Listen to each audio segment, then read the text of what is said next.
Hello students, welcome to my channel. இன்னைக்கு இந்த வீடியோல என்ன பார்க்க போறோம்னா 11th chemistry lesson 5ல இருக்க important 2 marks and 3 marks questions தான் பார்க்க போறோம். வாங்க என்னென்ன questionsனு பார்க்கலாம்.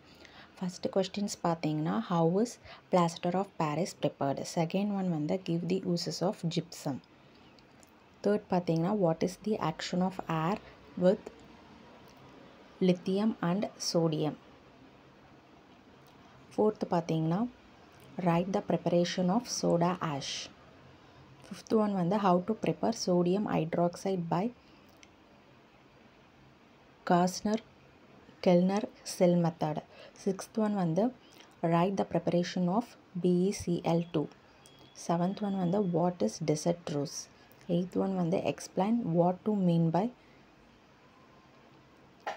efflorescence. Ninth one வந்து write any 3 similarities between lithium and magnesium. 10th one பார்த்தீங்கன்னா write the uses of strontium.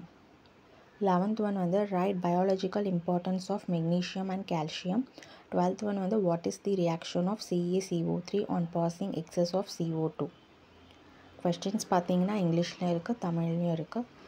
So Tamil medium student, English medium students உங்கள் எல்லாருக்குமே இந்த வீடியோ ரொம்பவே யூஸ்ஃபுல்லாக இருக்கும். மறக்காமல் இந்த சேனலை சப்ஸ்கிரைப் பண்ணுங்கள், லைக் பண்ணுங்கள், ஷேர் பண்ணுங்கள். தேங்க்யூ.